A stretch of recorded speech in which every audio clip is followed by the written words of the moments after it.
Welcome back to the channel, everyone, and today we're talking about cultists, and while they still have yet to be released, we do have some interesting footage and some gameplay of them, so we're gonna have to go dive in and take a look at all of, what they have to offer, what type of techniques that they have, and what type of carnage they're gonna be bringing to the battlefield, so let's dive in. So in this video, we're not speculating on the release of the cultist, although I think it's gonna be this year, tinfoil hats and everything like that. But, Dripku has done some very interesting footage recently, and I wanted to sit a little bit before I covered it, especially with everything going on Cyberstan. But between his and then the older footage from Iron Sights, I think what we're in store for some very interesting things on the battlefield, and honestly, I can't wait for these new units to drop.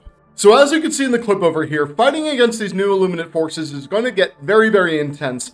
They are coming at you from all sides. Not only are they flying around and being shielded and shooting beams at you, we have new heavy armored walkers and more ground troops that are, flash stepping into you and swinging at you with their staff, and it's honestly going to kill a lot of Helldivers, but nothing that we're not used to right now. I'm looking at you, Cyberstan. Yes, I think Cyberstan was a good kind of precursor and training grounds to what type of difficulty scaling that we could end up seeing across the board on these other factions. And now, you bug divers are normally used to getting constantly aggroed and probably a little bit more tuned into than the other fronts of hey, I know people are going to be constantly dive bombing me, but I think this is just a little bit further in terms of difficulty. When we first dropped in on Cyberstan, people were not expecting everything to go so hard with 5 or 6 box engines coming at you at once, all the different cyborg forces, and then literally everything else zerging you. And I love it. I'm here for these difficulty spikes. This is kind of what I crave as a gamer, is these ultimate challenges. So very excited for that. And, we are going to be getting a decent amount of cultists if they end up eventually dropping, and maybe soon, we'll have to see. But what types of cultists will we be getting? So first on deck, we have the Baneful Sentinel. Now, this is another tripod unit, very, very similar to the Harvester, except for it's more heavily armored, has very similar capabilities from what we can see, but friends, this thing tends to have a little bit more damage, it looks like, and can take a little bit more of a hit, so it'll be harder to put this one down. Then up next, we are going to have the Xenobite Initiate and the Xenobite Ardent. Now, the Initiate is lightly armored or medium armored, we don't know just quite yet, and the Ardent looks to be heavily armored. This guy definitely packs a punch, but both of them are charging type units, and they have the staff. And they have this kind of little flash step ability, and it's kind of similar to the Warp Pack, but they don't completely disappear as they're going towards you, but they move very, very quickly, and they are very melee focused like the Overseers. So interested to see, in the gameplay that'll show off in just a little bit, how much different they are. Then next we have the Illusionist, and this guy is probably going to be the worst one to take on out of the whole group because he seems to be the most deadly. Not only can this guy fly and shield himself, but he shoots energy blasts, he has a pushback feature, and can summon minions as well. Then we have the Zealot and his ghouls. Now the Zealot is very cool. He flies around, he has a laser whip that can definitely smack you in the face with, shoots energy, which is kind of like a theme for all these new units, and can summon the ghouls. That's right, right up from the ground, this purple lightning goes out, he summons all the ghouls, and these little things are easy to put down, but they will charge you and kind of lock you down while the other guy is either getting away or shooting at you from afar. Then next we have 3 types of Space Wizard, and that is going to be the Magnus, the Adept, and the Acolyte.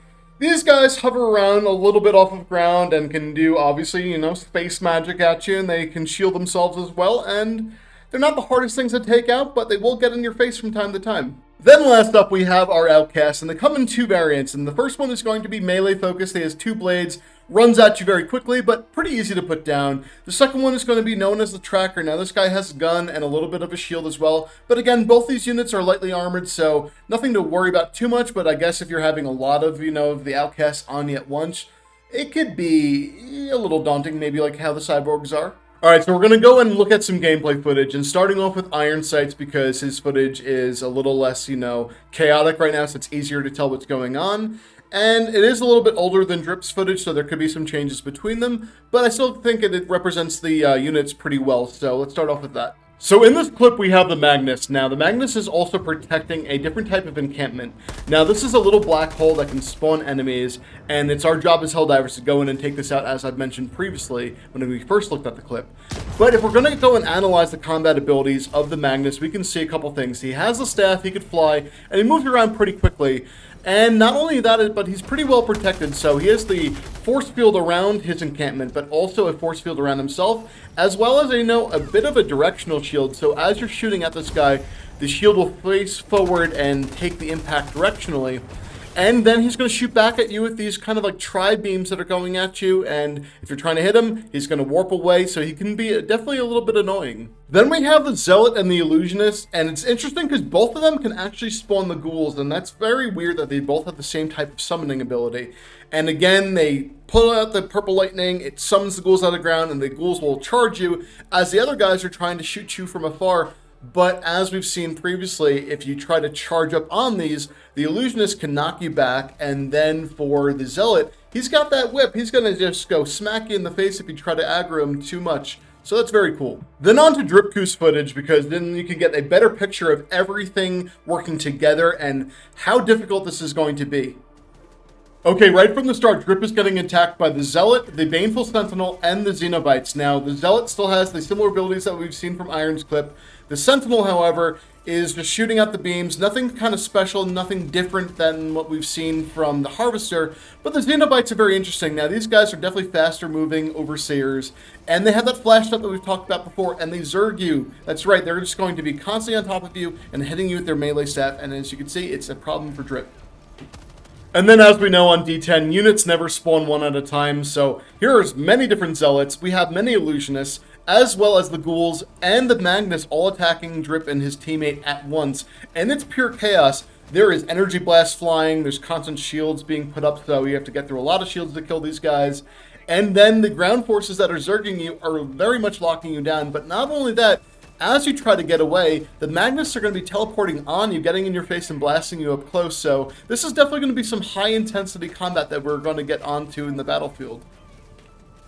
But as I mentioned before, the biggest threat of the new Illuminate is definitely going to be the Illusionist, because this guy not only flies around and has the shield, but he does these giant blasts constantly. As you can see, when they're spawning multiple at them, it's very hard to deal with them. You're going to have to be dodging a lot, you're going to be taking cover if you can, and trying to kill these guys as fast as possible before they take you out.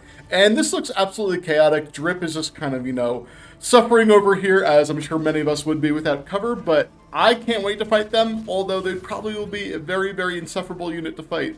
Well, there you have it. Those are all the various units of the Cultists that are in the game files and are on the way to come at some point. Again, we don't know exactly when they're going to be hitting the battlefield because I don't work for Arrowhead, but I'm probably going to speculate and say, hey, if I'm putting on my tinfoil hat, maybe the end of spring or the beginning of summer, if I'm kind of like going with like the story threads over here, because the Illuminate are definitely up to something based off of some previous major orders and some recent ones. But we're going to have to see. And with the Cultists, again, are going to come a ton of different missions and new variety. So I'm very excited for that. But, let me know your thoughts on it. What is the unit that you're most excited to take on the battlefield? If it is the Illusionist, you're probably a bit of a masochist diver, but hey, all the power to you if that's the one that you want to fight the most. Well, thanks for tuning in, everyone. As always, I hope that you liked and appreciated it. And if you did, hit that like, hit that subscribe, and use those good old hype points because they help us out. I'll see you in the next one. Take care.